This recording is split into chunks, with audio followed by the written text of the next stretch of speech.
दिन पहले बुद्धा कॉलोनी में लूटपाट में भी संलिप्त थे, जिसमें केस दर्ज किया गया था। और उसी दिन 8 तारीख की रात्रि में ही पाटलिपुत्रा में एडम्स होटल करके जो ओयो होटल था, वहाँ पर ही फायरिंग हुई थी, जिसमें भी अरेस्टिंग हुई थी। उसमें भी ये लोग संलिप्त थे। नमस्कार, आप लाइव स्ट्रीट्स देख रहे हैं। मैं हूं आपके साथ रोहित वर्मा। राजधानी पटना के शास्त्री नगर अंतर्गत 8 तारीख की रात को पूरा शास्त्री नगर इलाका गोलियों की आवाज़ से गूंज उठा। 4 लोगों को अपराधियों ने निशाना बनाया और चारों को ठोक दिया था। आपको बताएं, जिसके बाद गंभीर रूप से चारों लोग घायल हो गए थे। हालांकि उन्हें जान की नुकसान नहीं हुई थी। उन्हें आनन फानन में अस्पताल में भर्ती करवाया गया था। जिसके बाद पटना पुलिस पर कई सवाल खड़े हो रहे थे। गश्ती पर सवाल खड़े हो रहे थे। सवाल लाजमी भी थे, क्योंकि देर रात ऐसी वारदात महज एक लूटपाट को लेकर हुई और इस मामले में अब कुल एक अपराधी पटना पुलिस के हत्थे चढ़ गया है। कई अपराधी और पटना पुलिस की गिरफ्त से बाहर। मगर सवाल ये और खुलासे ये कि बेगूसराय का मोस्ट वांटेड अपराधी इस मामले में संलिप्त पाया गया। जी आपने सही सुना, बेगूसराय पुलिस इस अपराधी की तलाश कर रही थी और ये अपराधी पटना में बैठकर लूटपाट कर रहा था और लूटपाट के दौरान 4 को निशाना बनाया था। सबसे पहले हम आपको सुनवाते हैं सिटी एसपी पटना वैभव शर्मा इस मामले का खुलासा करते हुए क्या कुछ बता रहे हैं। आप लोगों को विदित है कि 8 तारीख की रात्रि को ऊर्जा ऑडिटोरियम के सामने फायरिंग हुई थी, जिसमें 4 लोग घायल हुए थे। ये लोग मगध हॉस्टल से आ रहे थे। तो इनिशियली इसमें केस दर्ज किया गया था लूटकांड में। तो जो टेक्निकल एविडेंस है उसके बेस पे हम लोगों ने अनुसंधान किया और इस तरह जो टीम बनाई, तो इसमें हम लोगों को जो ब्रेक थ्रू मिला, इससे हमने पहला अपराधी कन्हैया, जो कि बेगूसराय का रहने वाला है, हम लोगों ने गिरफ्तार किया है। इसने घटना में अपनी संलिप्तता स्वीकार की है। ये लोग 2 दिन पहले बुद्धा कॉलोनी में लूटपाट में भी संलिप्त थे, जिसमें केस दर्ज किया गया था। और उसी दिन 8 तारीख की रात्रि में ही पाटलिपुत्रा में एडम्स होटल करके जो ओयो होटल था, वहाँ पर ही फायरिंग हुई थी, जिसमें भी अरेस्टिंग हुई थी। उसमें भी ये लोग संलिप्त थे।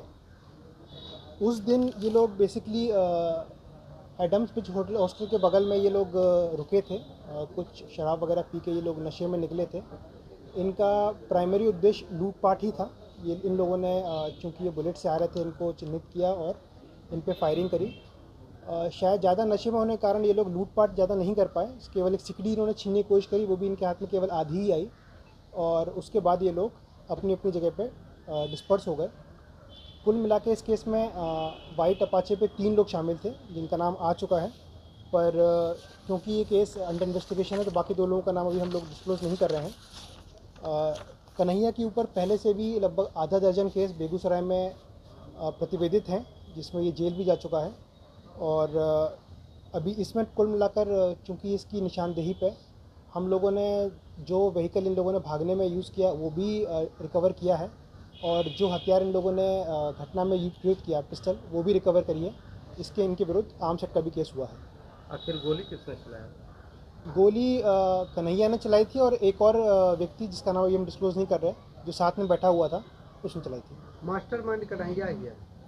मास्टरमाइंड चूँकि यहाँ का रहने वाला दूसरा व्यक्ति था और कन्हैया बाहर से आया था थोड़े दिन पहले ही, तो ये दोनों ही लोग थे। इन लोगों ने नशे में ही ये डिसाइड किया कि कुछ पैसे के लिए लूटपाट करते हैं, तो दोनों को ही मास्टरमाइंड कर सकते हैं। तो एक प्रमुख अपराधी इसमें कन्हैया था और दूसरे को भी हम लोग जल्दी से जल्दी अरेस्ट करने वाले हैं। कहाँ लूटपाट किया पटना में? पटना में जैसे बताया मैंने, बुद्धा कॉलोनी में और पाटलिपुत्रा में तो इन्होंने ऐसे ही फायरिंग करी थी। और यहाँ पर शास्त्री नगर में भी लोगों ने अटेम्प्ट किया था। किसी को चिन्हित करके लोग लूटपाट करते हैं या राह चलते हैं? ये राह चलते ही करते हैं। इन लोगों का मेन उद्देश्य केवल पैसे चुराना होता है। तो आपने सुना, एक अपराधी पटना पुलिस की गिरफ्त में है और कई अपराधियों की गिरफ्तारी की भी बात सामने आई, क्योंकि वो अभी पटना पुलिस की गिरफ्त से बाहर। आपको बताएं कि नशे की हालत में ये लोगों ने लूटपाट की योजना बनाई। योजना बनाते के साथ ही पटना के ऊर्जा स्टेडियम के बाहर, यानी शास्त्री नगर इलाके के बाहर, इन लोगों ने जो है एक बाइक पर सवार होकर आते हैं और धाएं धाएं गोलियां बरसाने लगते हैं। 4 लोगों को गोली लगती है। लूटपाट महज एक छोटी सी घटना के कारण एक बड़ी वारदात कहीं ना कहीं टली थी, मगर 4 लोगों को गोली मारी गई थी। पटना पुलिस पर सवाल खड़े हो रहे हैं। इस खबर में बस इतना ही। अगर आपने अब तक लाइव सीरीज को सब्सक्राइब नहीं किया है, जल्द से जल्द लाइव सीरीज को सब्सक्राइब कर ले, साथ ही साथ हमारे फेसबुक पेज को फॉलो करना, वीडियो को लाइक शेयर करना बिल्कुल भी ना भूलें। धन्यवाद।